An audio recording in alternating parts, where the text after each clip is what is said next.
حضرت حارث اشعری رضی اللہ تعالی عنہ فرماتے ہیں،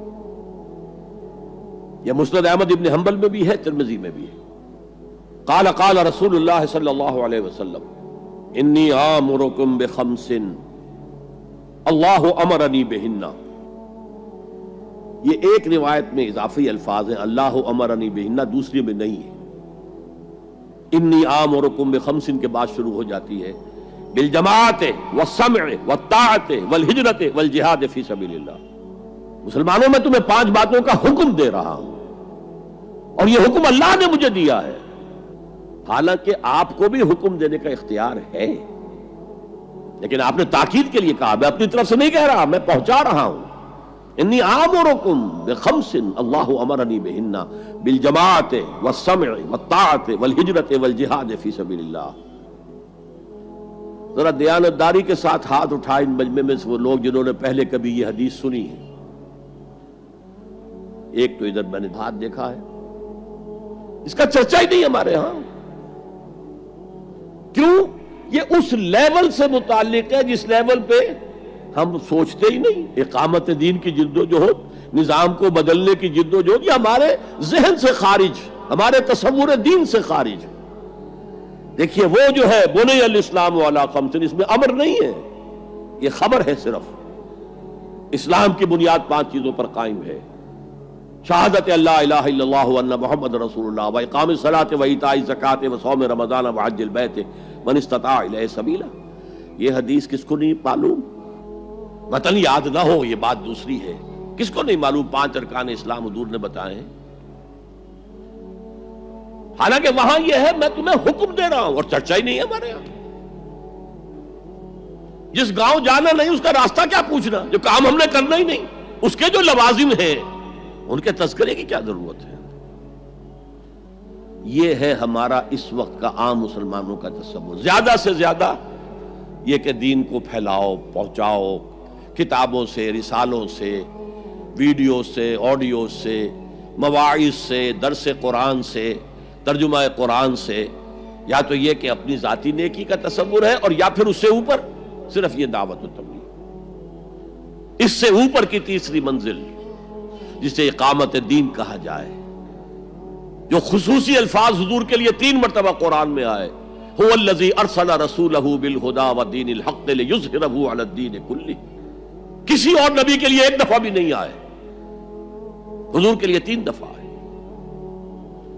سورہ توبہ، سورہ فتح، سورہ صف۔ یہ چونکہ چیز ہمارے ذہنوں سے نکل گئی ہے، لہذا اس کے جو متعلقات ہیں اس کی طرف بھی توجہ نہیں ہے۔ سیدھی سی بات ہے، منطقی بات ہے، جس گاؤں جانا نہیں اس کا راستہ کا کو پوچھنا۔ یہ 5 چیزیں ہیں لازم۔ جماعت کی شکل میں رہو، یہ بھی فرمایا علیکم بالجماع، یہ حضور کی حدیث ہے، علیکم بالجماع، لازم جماعت کی شکل میں رہو۔ اور حضرت عمر کا قول ہے، اور آپ کو معلوم ہے کہ صحابی کا قول بھی حدیث کہلاتا ہے۔ حضرت عمر فرماتے ہیں لا اسلام الا بالجماع ولا جماع الا بالامارہ ولا امارہ الا بالاطاعہ۔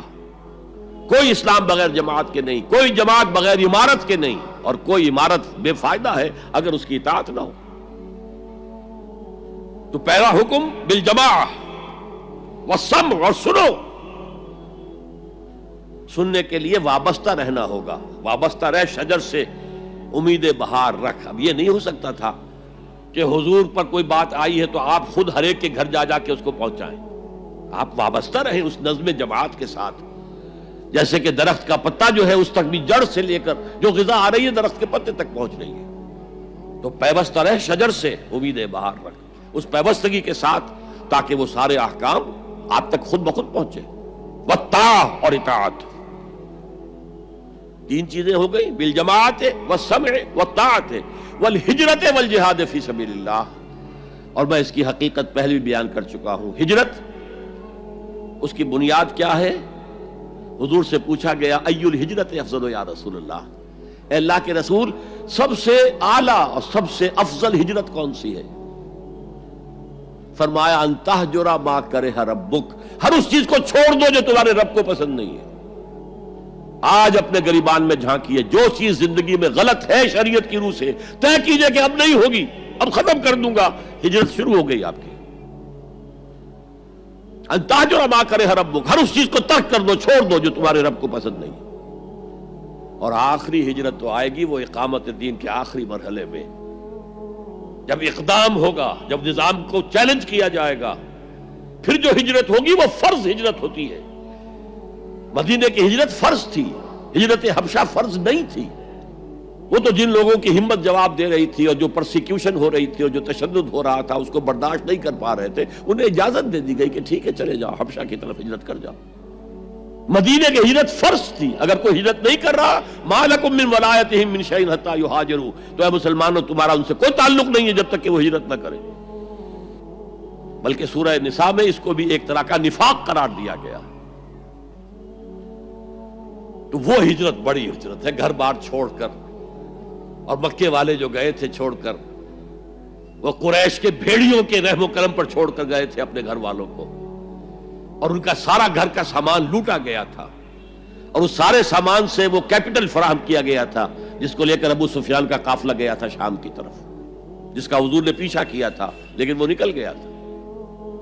جب وہ واپس آ رہا تھا تب حضور نے پھر اس کو کنفرنٹ کرنے کے لیے مدینے سے باہر نکل کر پروگرام بنایا، لیکن وہ اللہ کو کچھ اور منظور تھا، ادھر سے لشکر آ گیا اور جنگ ہو گئی، جنگ بدر ہو گئی۔ تو ہجرت کیا ہے؟ شروع سے ہجرت کیا ہے؟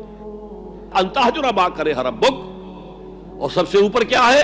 گھر بار، اپنے آباء و اجداد کی وطن جہاں آپ کے آباء و اجداد دفن ہے، چھوڑو، جاؤ، اور جاؤ وہاں جہاں پوری طاقت مرکوز ہو جائے تاکہ آپ نظام باطل کو چیلنج کرنے کے لیے ساری طاقت ایک جگہ جمع کر سکیں۔ اور جہاد پوچھا گیا ای الجہاد افضل یا رسول اللہ، سب سے افضل جہاد کون سا ہے اللہ کے رسول؟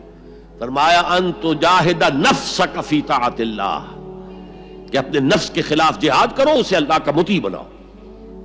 وہ سرکش ہے، وما ابرئ نفسی ان النفس لامارۃ بالسوء، یہ نفس جو ہے امارۃ بالسوء، برائی کا حکم دینے والا ہے، اس کے خلاف کشاکش کرو اور اس کو دباؤ، اسے اللہ کے سامنے جھکاؤ، یہ جہاد افضل ہے۔ اور بلند ترین جہاد قتال فی سبیل اللہ، ان اللہ یحب الذین یقاتلون فی سبیلہ صفا کانہم بنیان مرصوص۔ یہ ہے وہ حدیث جو ہمارے تصورات سے خارج ہو گئی۔